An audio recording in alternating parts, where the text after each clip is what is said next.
The second thing we're going to think about is we're going to batch everything. So it doesn't make sense for us to go to texting Freddie back about the question that he had, to try and negotiate a deal with Noah, to then jumping on a listing presentation for Wes, if I'm always trying to, because your brain, as much as we like to think that we can multitask as humans, and since we're all men on this call right now, I can say that look, guys, this is nothing about this. I know that we can all multitask. We can all talk to our girlfriends and significant others while we're watching golf and checking our phones and all of our sports betting, and then also checking out our work. I know that we can do that on Saturdays and Sundays. I'm talking like Monday through Friday. So for the most part, humans are awful at multitasking. We can pick up on signals, right? Which is why we can have noise in the background. Obviously, the golf is what I'm referring to. Our significant other are never the noise, they're the signal, right? So we can have noise in the background. We have all this other stuff happening. We can get it because we're really good at sensing things. But in terms of actually putting in time and effort and moving things forward, we're really bad at shifting from one thing to another. Our brains have to physically reset. And that reset time eats into our productivity. So it's a lot more effective for us as humans to actually do things all at one time. If you're going to do admin things for an hour. Just do all your admin things. If you're going to do lead gen, do all your lead gen. If you're going to write handwritten notes, write all your handwritten notes, because you're getting a routine. And it's that routine and that habit that helps you move faster. And so when we're talking about, look, we're not talking about a lot of time. If we could squeeze an extra hour of productivity out of our days, aren't we increasing our business by at least 12 or 15% just by doing that?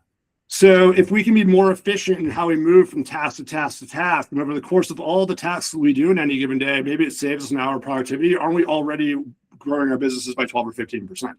And if you're doing $3 million in commission a year, and we grow you by 12 or 15%, I believe Blue Pebble has already paid our cost of admission at that point, right? So this is how important this is. Additionally, we're going to build in a reset. A lot of people will say this is grounding, but and I'll admit this, I tend to be a 7 a.m. to midnight kind of guy. And anyone who's ever seen an email from me at 11 o'clock would know this, Noah included, right? But the reason why you can do that is because I take breaks throughout the day.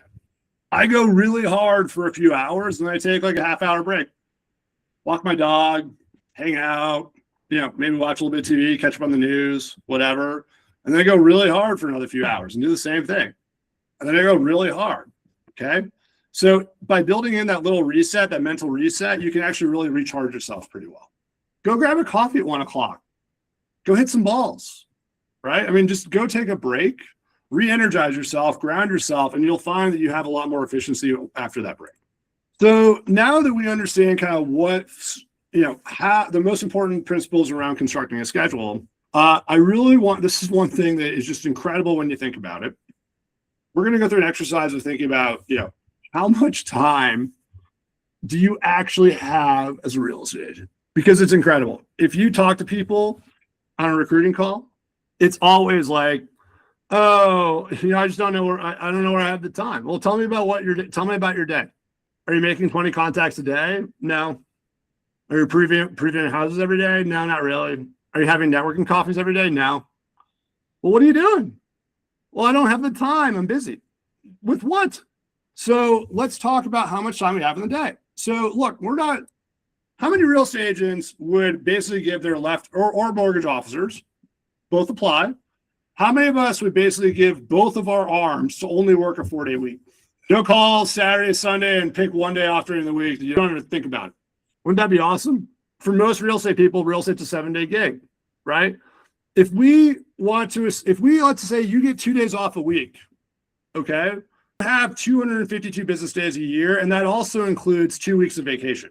So you might not have known this, but at your former corporate jobs, most employees in the United States who work a 9 to 5, Monday through Friday, 9 to 5, they work 252 business days a year.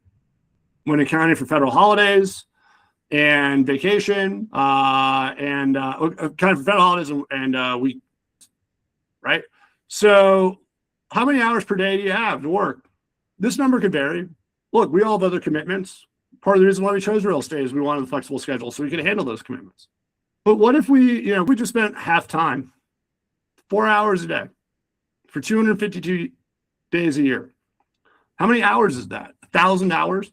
What if we spent 1,000 hours making contacts? What if we spent 1,000 hours doing open houses? What if we spend 1,000 hours networking with people and getting introductions to new people? All I'm saying is like, whatever time you have, it's more about the discipline with that time than the amount of time that you have.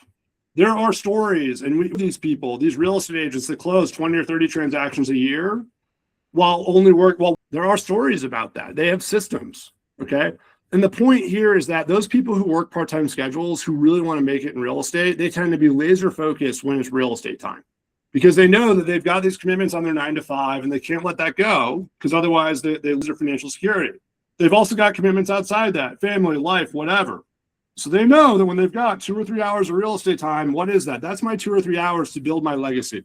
So those part-time people, I bet you, they are spending, those people that really want it, they're spending more effort and being more productive in those 2 or 3 hours of focused productivity versus what a lot of full-time agents are doing on 8-hour schedules because they're only focused on doing the right things all the time. So if we're feeling like we are not making progress and we don't have enough time, part of what we need to do is think about like, we need to do an audit, right? Like look back on your schedule, take it down into 15-minute increments. What are you doing?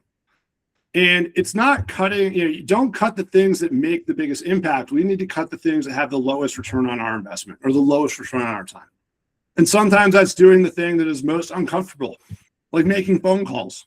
And by the way, it only seems uncomfortable because Brian Avery just signed on to this thing and was so jazzed about all of his great conversations. It only seems uncomfortable. So this is a little bit of feedback from Nate, and I keep picking on Nate in these slides. I got to tell Claude to stop doing that. But we pulled a lot of these slides from our training over the last year, which is great. So Nate and Noah are going to pop up all over these things. But really, at the end of the day, think about your time blocking. If you have a calendar, right, which is just blank, and you wake up every day and you're just going to fill this with whatever you think is on your plan, your estimation of what it actually takes to do things is always off. I'm forgetting the rule, but there's a rule where basically like, if you set aside too much time for a task, basically take that amount of time to do the task. So like, let's say I tell myself, hey, Brian, I'm going to write you a handwritten note. I've got an hour to do it. Psychologically, I'm not going to sit down right now and write you the handwritten note. If I was more strong than I am, I would probably write you the handwritten note right now. And then I'd go off and hit balls for the next 50 minutes. Right. But like what typically happens in case is people will take an hour to write the handwritten note. I'll do that in half an hour. I'm going to go check some other things out first.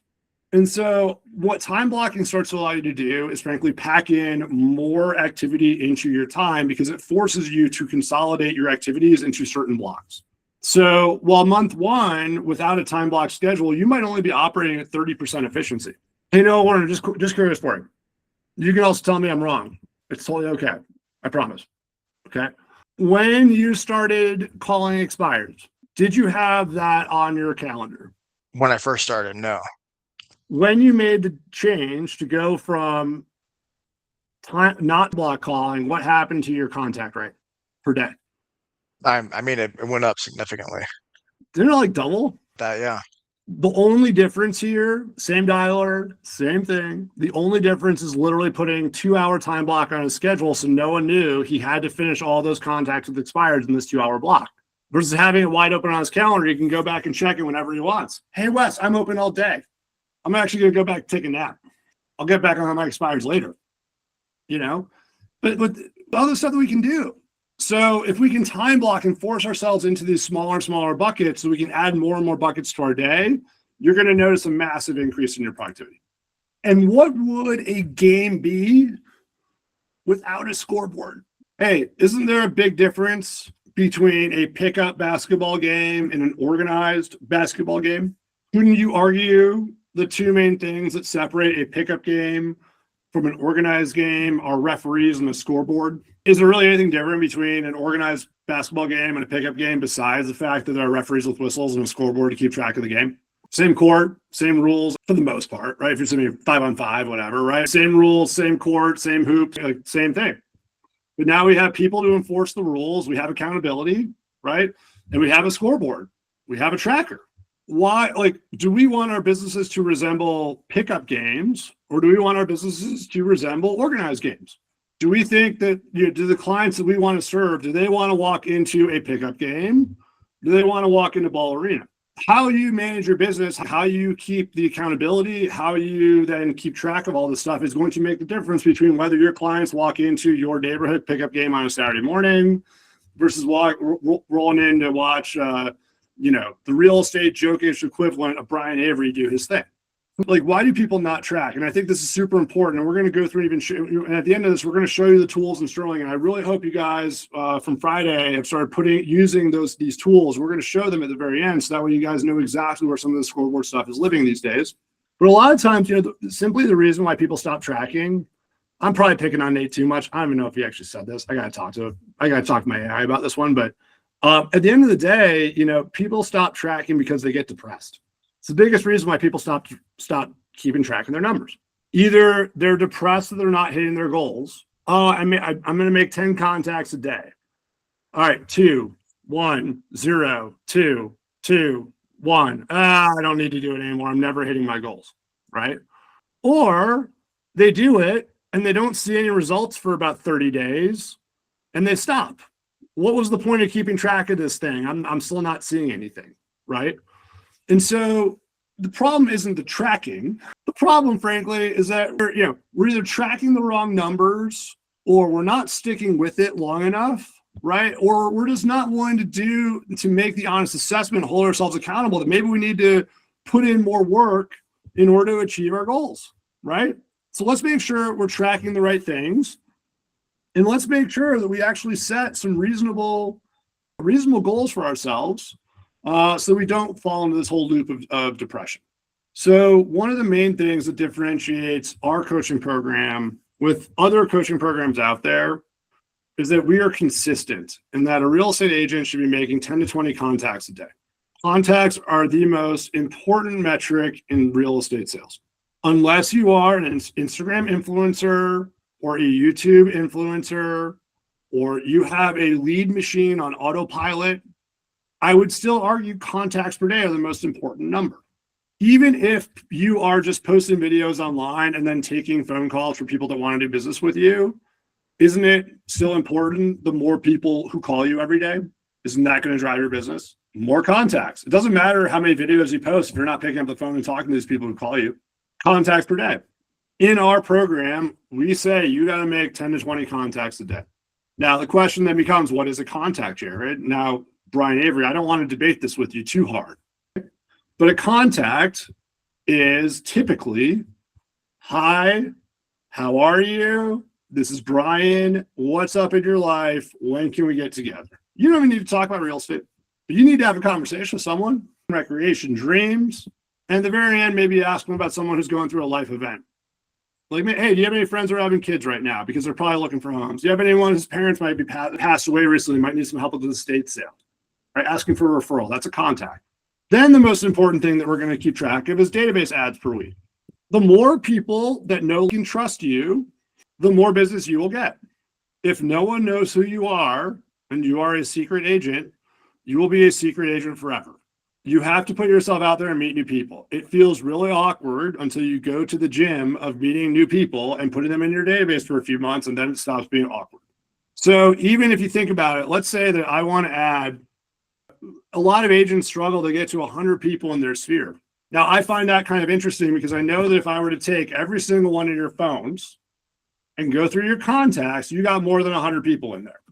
So I still don't know how people struggle to get to 100 people in your sphere. That's lost on me, especially now that these people literally show up in your contacts sometimes, not just because of Apple or something now, right? I mean, and Telegram. I mean, people are showing up on my Telegram now, just like, oh, hey, what's up? There's no reason you don't have more than 100 people on your phone. So let's just say we started with 100 people in our sphere, because I would say that's what you need to have a legitimate chance of being successful in real estate.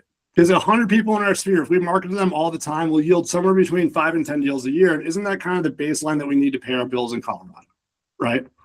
So if we have 100 people, now let's say we want to triple our business. The easiest way to triple our business is to go from 100 people to 300 people that we know, right?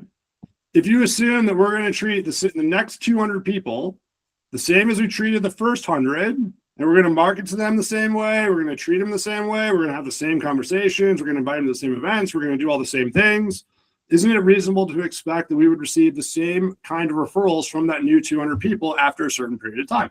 So therefore, if we wanted to triple our business, isn't the easiest way to do that to triple the number of people that we talk to? Success is simple, not easy, guys, right? The math here is very simple. Now, Jared, I can already hear you thinking, holy crap, Jared, I got 100 people. How the hell am I going to get to 300? Brian Avery, what's the best way to eat an elephant? One bite at a time, my man. That's how you do it. One bite at a time and butt first. And guess what? That is one person a day. If you add one new person to your database per day, you will go from 100 to 300 in less than a year. In fact, it would probably only take you 10 months. So if you wanted to triple your business and you came to me and say, hey, Jared, I do X, I want to triple X into Y, I would say, great. How many people are you adding to your database every day?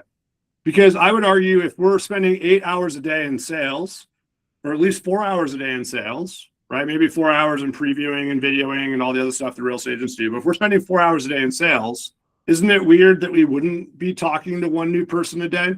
And by the way, this could be open houses. So if you hold an open house on a Saturday and let's say you get 5 new leads and you add 5 new people to your database, don't you just take care of 5 people in one day? We're going to talk about time blocking, right? Block it all into a day. And if you are focused on averaging one new person per day in your database, I guarantee you will triple your business in the 12 to 24 months following when you do this.